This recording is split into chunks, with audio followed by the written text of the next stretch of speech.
আজকে দুপুরের খাওয়ার থেকে ভিডিওটা শুরু করলাম। আর খাওয়ার মধ্যে আজকে খাওয়ার রেসিপির মধ্যে ছিল আজকে পোয়া মাছ, তারপর ডিম সিদ্ধ, আর এখানে এই আলু ভর্তা, আর একটা সবজি ছিল পেঁপে দিয়ে, চিংড়ি মাছ দিয়ে, আর একটু লেবু চিপে নিলাম। তো আজকে দুপুরের ভিডিওটা শুরু করলাম। বিসমিল্লাহির রহমানির রহিম। আসসালামু আলাইকুম। সবাই কেমন আছেন? আশা করি ভালো আছেন। আমি আল্লাহর রহমতে ভালো আছি। ছোট একটা ভিডিও নিয়ে চলে আসলাম। তো আসলে প্রতিদিন তো ভিডিও দিই, আর এই যে দু একদিন ধরে মোবাইলের একটু সমস্যার কারণে ভিডিও আপলোড দিতে পারছি না, কারণ মেমোরিতে ভিডিও সব উল্টাপাল্টা হয়ে গেছে। এটা আমি আপনাদের সাথে আগেই শেয়ার করেছিলাম। আর আজকে এই যে এই মাছটা রান্না হয়েছে, রান্নাটা শেয়ার করতে পারলাম না, যেহেতু ভিডিও বড় হয়ে যাচ্ছে আর ভিডিও ঠিকমতো সেভও করতে পারছি না। এই জন্য খালি খাওয়া দাওয়া আর টুকটাক ভিডিও আপনাদের সাথে শেয়ার করি। তো আজকে দুপুরবেলা আমি খেতে বসে গেলাম। স্কুলে যাওয়া হয়নি, কারণ মেয়ের শরীরটা ভালো ছিল না, এই জন্য স্কুলে আর দিইনি। তো স্কুলে না দিয়ে এর মধ্যে আবার আমি দুপুরের খাওয়া নিয়ে চলে আসলাম। দুপুরে রান্নাবান্না সকালেই রান্নাবান্না হয়ে গেছে, আর এই যে খেতে বসছি।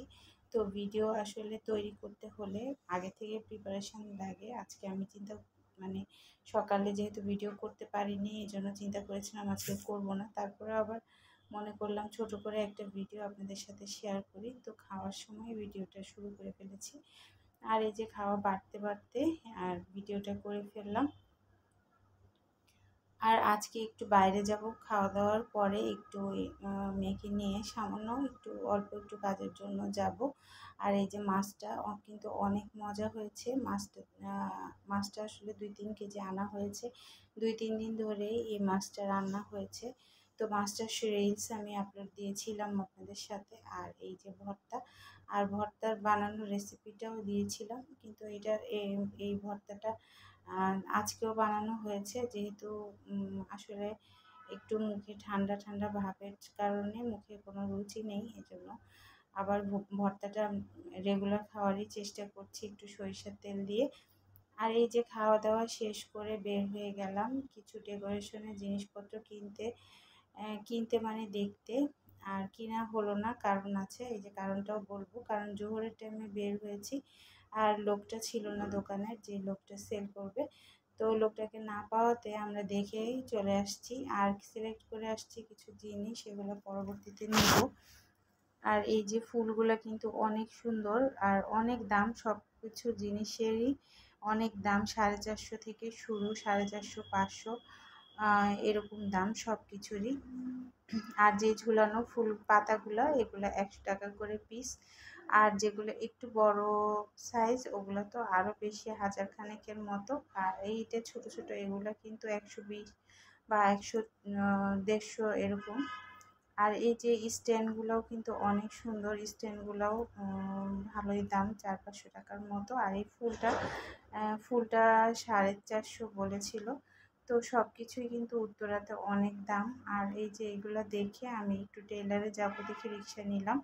আর রিক্সা নিয়ে এখান থেকে এখানে আমি একা হলে আসলে হেঁটেই চলে যেতাম, যেহেতু ইনায়া আসছে, ইনায়া হাঁটতে চায় না সহজে, এই জন্য রিক্সাটা নেওয়া। এই পাশের গলিতেই টেলারটাতে যাব। আর সবচেয়ে বড় কথা হলো যে কোনো কাজই হয়নি। টেলারে যেও দেখি যে মহিলাটার মনটা অনেক খারাপ। সে নাকি তার চেইন ছিনতাই হয়েছে, মানে গলার এক ভরির একটা চেইন ছিনতাই হয়ে গেছে, এই জন্য তার মন অনেক খারাপ। তো টেলারের কাজও হলো না। তো এখানে একটু ঘুরে টুরে তারপরে চলে গেলাম। এখানেই কাছে টেলারটা ছিল। আর যেহেতু মহিলা টেলার হলে একটু সুবিধা হয়, মহিলাদের বাচ্চাদের জামা কাপড় বানানোটা সুন্দর হয়, এই জন্যই টেলারটাতে এসেছিলাম। কিন্তু এই যে ওনার কাজ কিছু হলো না দেখে আবার ব্যাক করে এই যে আবার চলে যাচ্ছি ব্যাক করে। তো ব্যাক করে আরেক রাস্তা দিয়ে এই যে বের হয়ে যাচ্ছি, আর এরপরে বাসায় চলে যাব। আর যেহেতু কাজ হয় নাই, একটু মনটা খারাপ হয়ে গেল, কারণ এত দূর আসা, আবার আমার নিজে নিজে আসতে হবে।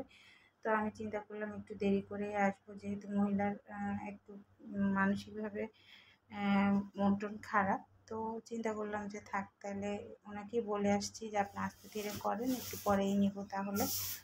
আর এই যে বাসায় চলে আসলাম, আর বাসায় এসে তো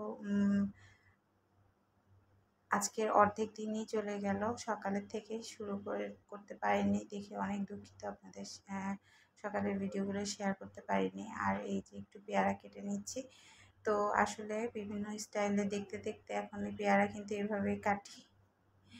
সবাই ভালো থাকবেন, সুস্থ থাকবেন। আল্লাহ হাফেজ, আসসালামু আলাইকুম।